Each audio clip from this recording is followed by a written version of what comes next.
qu'est-ce que nous disent les chercheurs à l'heure actuelle?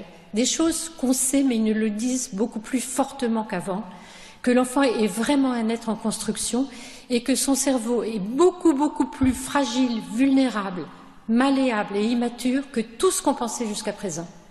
Nous, pédiatres, nous savions ça, mais là, toutes les recherches récentes nous disent qu'il est beaucoup plus fragile, beaucoup plus immature que tout ce qu'on pensait jusqu'à présent.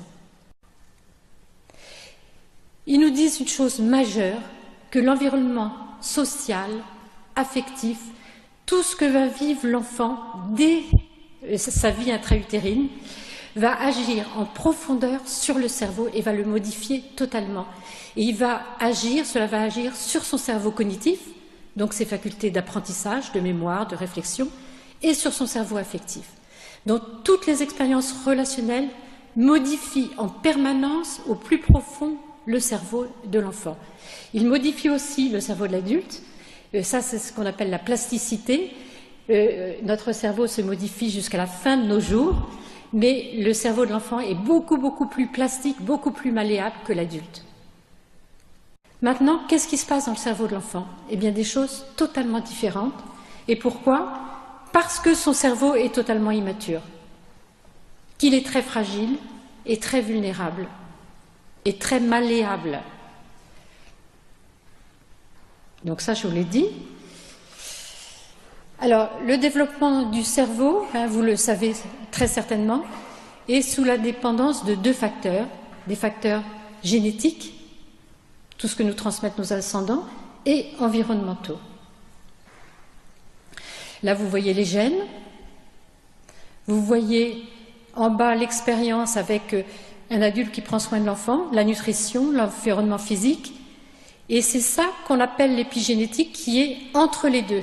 C'est-à-dire qu'à l'heure actuelle, ce qu'on appelle l'épigénétique, c'est quelque chose de relativement récent, c'est que l'environnement modifie les gènes. Donc maintenant, il n'y a plus de débat nature-culture, les deux sont totalement imbriqués. Il n'y a plus ce débat-là. C'est l'environnement social, affectif, nutritionnel, physique modifie nos gènes. Tout ça va avoir un impact sur le cerveau, va modifier le cerveau, et tout ça va faire qu'on va avoir un être humain qui va savoir plus ou moins bien apprendre, qui va être plus ou moins bien en bonne santé, et qui va avoir tel ou tel comportement.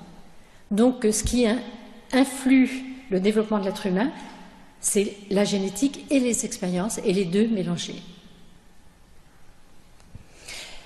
Ça, vous le savez que le développement du cerveau se développe surtout dans les premières années, et c'est les 5 premières années, mais que notre maturation cérébrale, nous sommes les seuls mammifères à mettre autant de temps à devenir adultes. La maturation cérébrale se termine seulement à la fin de l'adolescence et jusqu'à la 3e décade de la vie, donc entre à peu près 25 ans. Ensuite, le cerveau reste plastique. Il reste modifiable, mais la maturation cérébrale normale se termine vers à peu près 25 ans, 30 ans, ça dépend. Eh bien, qu'est-ce que nous disent les chercheurs? Des choses qu'on savait intuitivement, mais qui nous le confirment. La relation idéale pour que l'être humain se développe bien, c'est une relation empathique, soutenante, aimante. Et dans ce cas-là, le cerveau va se développer, mais formidablement bien. À l'heure actuelle, les recherches nous montrent qu'un enfant élevé avec empathie va devenir empathique et ne va jamais devenir violent. Et les études sont là. Un enfant élevé avec violence va obligatoirement devenir violent. Donc c'est extrêmement important. Alors chez l'enfant, qu'est-ce qui se passe? Eh bien l'enfant petit, il ne peut pas du tout contrôler ses émotions. Et je vous ai mis, c'est pas parce qu'il ne sait pas ou qu'il ne veut pas. Les parents me disent tout le temps, il le fait exprès, il me cherche. Non, l'enfant ne cherche pas, il ne le fait pas exprès, c'est qu'il ne peut pas. Parce que les structures et réseaux cérébraux qui permettent de gérer les émotions ne sont pas du tout encore matures. Donc il ne le fait pas exprès. Ça, c'est extrêmement important à savoir.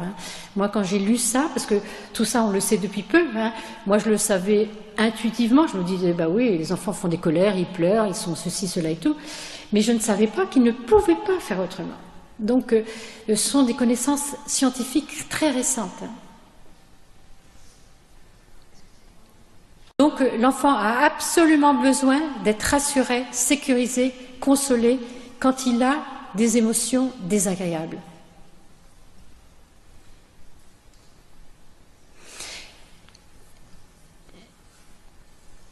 Donc ça, c'est pour moi une des choses les plus importantes, que c'est l'entourage de l'enfant qui a un impact sur la maturation et sur le développement global du cerveau de l'enfant, s'il sait quoi être empathique.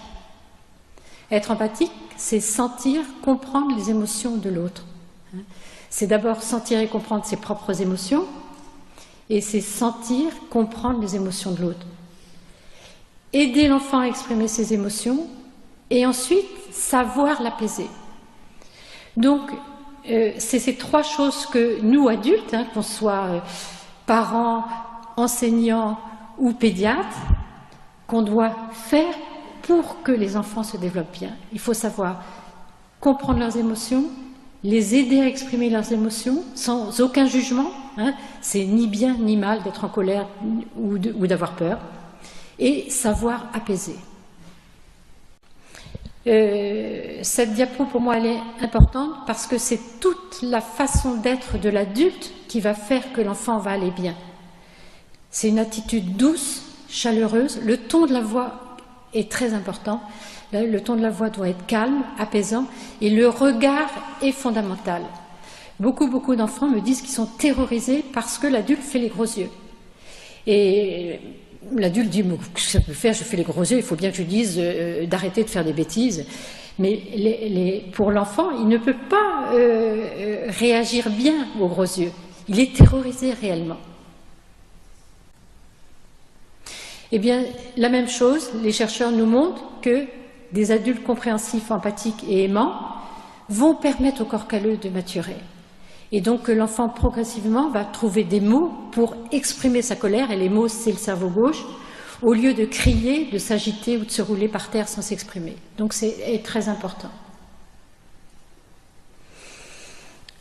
Donc les adultes, je vous remets qu'ils ont un rôle très important pour que les deux hémisphères, gauche et droit, fonctionnent en harmonie quand ils vont aider l'enfant à comprendre ce qu'il ressent, toujours mettre des mots sur les émotions, trouve les mots justes pour les décrire, et ça va favoriser le développement de ce corps calleux qui est ici. Donc vous voyez que l'adulte participe au développement de toutes les structures cérébrales de l'enfant. Ça, vous connaissez sans doute parce que les neurones miroirs, on en parle en France. Les neurones miroirs, c'est une découverte d'un Italien qui s'appelle Rizzolatti et qui est un facteur très important dans le développement de l'enfant, puisque les neurones miroirs font qu'on imite les gestes de l'autre et les comportements de l'autre. Donc c'est pour ça que notre rôle à nous adultes est très important, parce que les enfants nous imitent. Donc dès qu'on observe un comportement, un mouvement, les neurones miroirs nous font le réaliser dans notre cerveau. C'est-à-dire que moi, quand je fais ça avec ma main et que vous me regardez, votre cerveau il fait ça, mais vous ne faites pas ça avec votre main. Donc l'enfant, quand il voit un adulte qui est violent en geste, son cerveau apprend les gestes de la violence. Quand l'enfant voit des gestes de douceur, de tendresse, son cerveau apprend les gestes de douceur et de tendresse. Donc les choses s'apprennent. L'ocytocine, vous en avez probablement entendu parler, c'est une molécule extraordinaire. C'est la molécule de l'amitié, de l'amour. Elle procure de bien-être, elle aide à percevoir les émotions, c'est elle qui nous permet d'être empathique. Elle diminue le stress et c'est un puissant anxiolytique. C'est-à-dire que quand on a beaucoup d'ocytocine, on n'a pas besoin de prendre d'anxiolytique.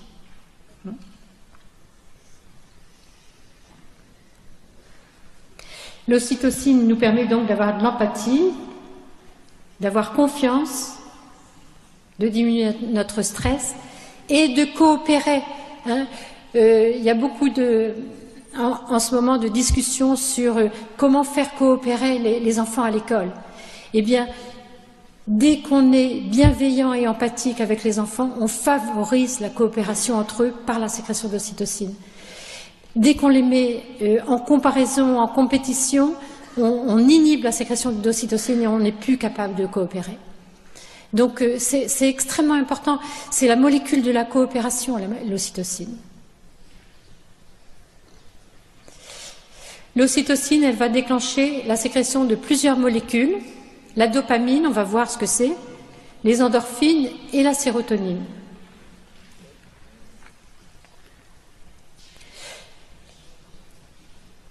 La dopamine, c'est une molécule très importante parce qu'elle nous donne du plaisir à vivre, de la motivation et de la créativité. Eh bien, c'est l'ocytocine, hein, je vous ai dit, qui déclenche la sécrétion de la dopamine. Donc, si on veut avoir des enfants motivés, hein, puisque la dopamine, ça nous donne du plaisir à vivre et ça nous permet d'être motivés et créatifs, il faut pouvoir leur procurer de l'ocytocine.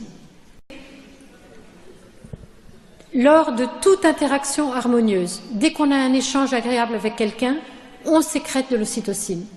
Dès qu'on est dans une ambiance chaleureuse, on sécrète de l'ocytocine. Dès qu'on a une conversation agréable avec quelqu'un, on sécrète de l'ocytocine. Dès qu'on a du plaisir partagé, on sécrète de l'ocytocine. Et tout à l'heure, je vous ai parlé de l'importance du regard. Un simple regard vis-à-vis de quelqu'un, quand il est bienveillant, on sécrète de l'ocytocine. Donc c'est extrêmement important. Donc toutes ces conditions font qu'on sécrète de l'ocytocine. Vous voyez, quand vous êtes dans vos classes, si vous arrivez à créer une ambiance chaleureuse, vous sécrétez de l'ocytocine et vous faites sécréter de l'ocytocine à vos élèves. Si vous changez votre regard, vous sécrétez de l'ocytocine. Et là, je ne vous ai pas mis de diapo là-dessus. Le regard est connecté au cortex orbitofrontal. Et l'ocytocine est connectée, permet à ce cortex-là de décrypter les émotions. Tout est lié. Donc je reviens à ce qu'elle déclenche l'ocytocine. C'est une molécule fondamentale. Hein. Elle déclenche la sécrétion de dopamine, d'endorphine et de sérotonine. On va voir ces trois molécules. Donc la dopamine, je vous redis qu'elle donne du plaisir à vivre, de la motivation et de la créativité. Sans ocytocine, on ne peut pas avoir de plaisir à vivre, être motivé et être créatif. Mais c'est l'ocytocine qui est au départ de tout ça. La dopamine, elle active les circuits cérébraux hein, du système qu'on appelle neurologiquement le système motivation-récompense. Les endorphines, c'est de l'opium, hein, elle donne une sensation de bien-être. Et la sérotonine, c'est la stabilisation de l'humeur. La sérotonine, c'est ce que vous prenez si vous prenez des médicaments antidépresseurs, hein, c'est de la sérotonine. Donc quand on a suffisamment d'ocytocine, on n'a pas besoin de prendre non plus d'antidépresseurs. L'ocytocine, elle agit sur les structures cérébrales impliquées dans la perception des émotions. Donc c'est l'ocytocine qui nous permet d'être empathique. C'est pour ça qu'elle agit là-dessus. Sans ocytocine, on ne peut pas être empathique. L'ocytocine favorise l'empathie parce qu'elle aide à décrypter l'expression des yeux et du visage. C'est dans le regard hein, qu'on voit les émotions de l'autre et dans l'expression du visage. Hein. Donc, dès qu'on a de l'ocytocine, hein, on peut comprendre les intentions de l'autre, être empathique, et donc elle favorise les relations satisfaisantes. Hein. L'ocytocine, elle nous permet d'avoir de la confiance. Elle nous rend disponibles et sans crainte. Hein.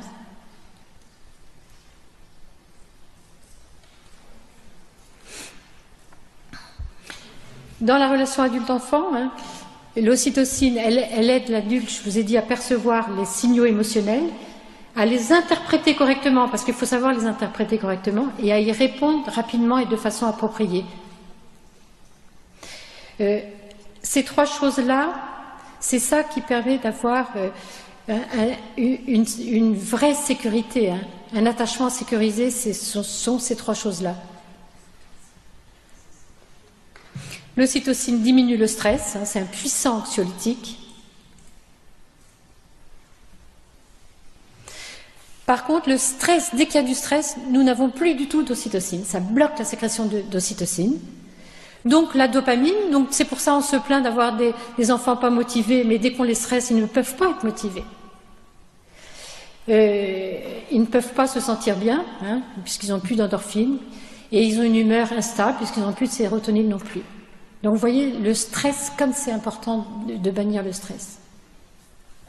Donc si les adultes sont dans l'autoritarisme par rapport à l'enfant, à la maison, à l'école, si quotidiennement il y a des reproches, des ordres, des punitions, des menaces, des cris, des humiliations, les enfants ressentent du stress, de la peur, de la colère, et ils ne peuvent plus être motivés, créatifs, ils ne peuvent plus apprendre, c'est impossible. L'ocytocine a des grandes implications sociales, elle réduit l'anxiété, l'appréhension sociale, elle contribue au lien social, à la cohésion du groupe, et elle favorise la coopération et l'altruisme. Vous avez des milliers et des milliers d'études scientifiques sur l'ocytocine à l'heure actuelle.